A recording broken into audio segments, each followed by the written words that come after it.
Imagina que estás en tu ronda matutina y llega el informe de una biopsia renal con la palabra semilunas glomerulares. De pronto, se enciende la alarma. Tienes un paciente con datos clínicos complejos y una anatomía patológica que parece decir todo, y al mismo tiempo no dice nada claro. Ese es el primer problema. La brecha entre la presentación clínica edema, proteinuria, hematuria y el mundo microscópico que describe tu patólogo. La solución práctica inicial consiste en organizar cada caso según dos grandes categorías. Primarias, cuando el daño glomerular nace en el propio riñón, sin causas externas claras. Secundarias, si hay un desencadenante sistémico, como una infección, enfermedad autoinmune o fármacos. Sin embargo, aparece el problema mayor: ¿cómo traducir esa clasificación en decisiones clínicas concretas? Aquí entra la clasificación clínico-patológica. Integrar hallazgos de la historia, datos de laboratorio y características histológicas para definir subtipos con pronóstico y tratamiento propios. Conocer estos subtipos te permite elegir el estudio inmunofluorescente adecuado, anticipar la respuesta a inmunosupresores, planear el seguimiento según riesgo de progresión. ¿Y tú qué esperas descubrir en el informe de tu próxima biopsia renal? Observas un glomérulo con hipercelularidad mesangial y al lado otro con engrosamiento de la membrana basal. Te preguntas qué mecanismo explica esas dos realidades simultáneas. Ese es el primer problema. La variabilidad morfológica en la glomerulonefritis puede desorientar tu diagnóstico. La misma biopsia revela a veces proliferación de células mesangiales o endocapilares y, en otros glomérulos, engrosamiento de la membrana basal. La solución práctica consiste en distinguir dos grandes patrones: los proliferativos con aumento del número de células en el glomérulo, y los no proliferativos si predominan cambios de la membrana o de la matriz sin hiperplasia celular. Sin embargo, aparece el problema mayor: clasificar solo en estos dos grupos no refleja la complejidad y puede llevar a decisiones terapéuticas erróneas. Aquí entra un enfoque de alto valor: integrar hallazgos de microscopía óptica, inmunofluorescencia y microscopía electrónica para confirmar el patrón y guiar la estrategia terapéutica. En el patrón proliferativo mesangial encontrarás más de 4 células por nódulo mesangial y depósitos de inmunoglobulina A o de complemento en la inmunofluorescencia. En la forma difusa, este hallazgo afecta más de la mitad de los glomérulos. Si es focal, menos del 50%. La proliferación endocapilar muestra exudados leucocitarios con o sin semilunas, cuando se trata de glomerulonefritis rápidamente progresivas. Clínicamente, estos pacientes tienden a presentar hematuria macroscópica y aumento rápido de la creatinina sérica.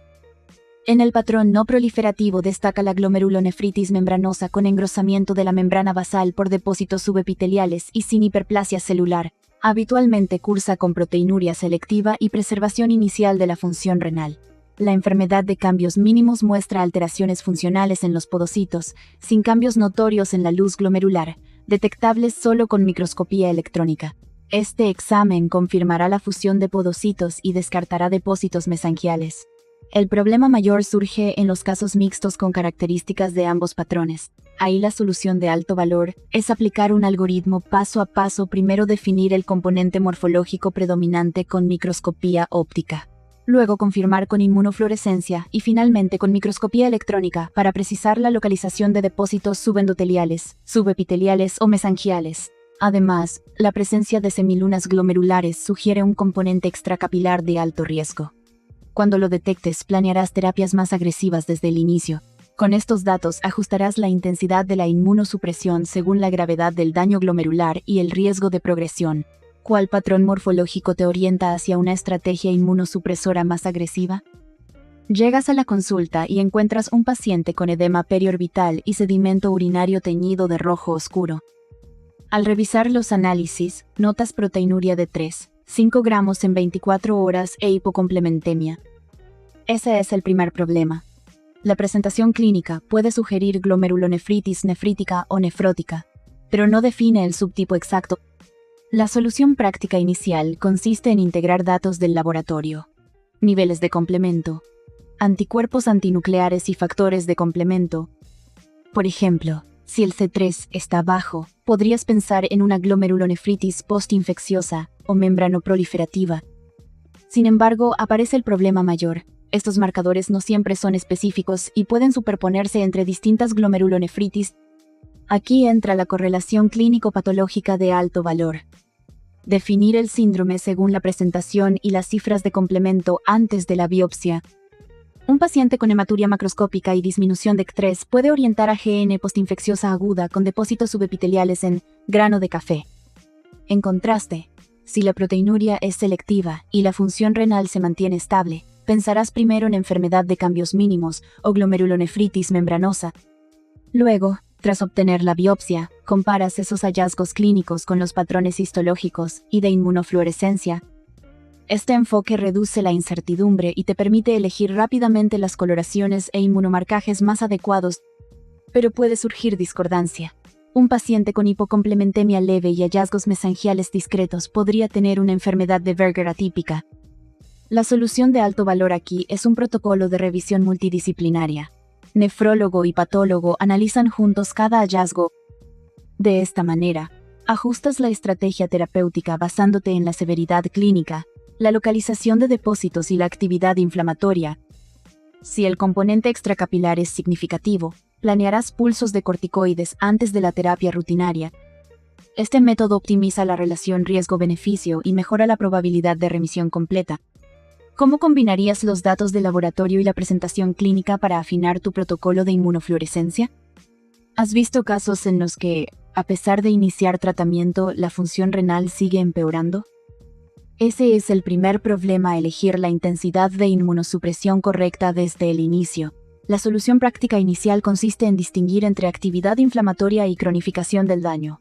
Para ello, evalúas grado de proliferación celular y semilunas en la biopsia, nivel de complemento y biomarkers de lesión tubular.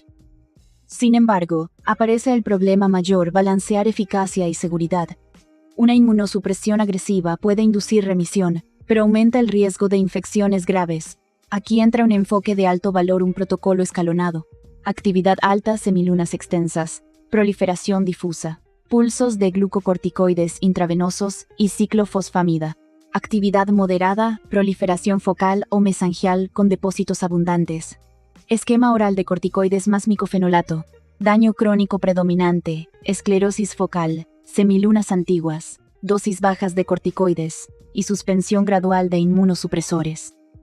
Además, planearás evaluaciones periódicas de función renal y recuento de células para ajustar dosis. Este seguimiento reduce complicaciones y mejora la tasa de remisión completa. Por último, usa escalas pronósticas como el índice de actividad y cronicidad para estimar la probabilidad de recuperación. ¿Estás listo para incorporar este protocolo escalonado en tu práctica y así mejorar el pronóstico de tus pacientes? Recuerda que puedes escuchar todos los episodios completos en nuestra app resi.academy.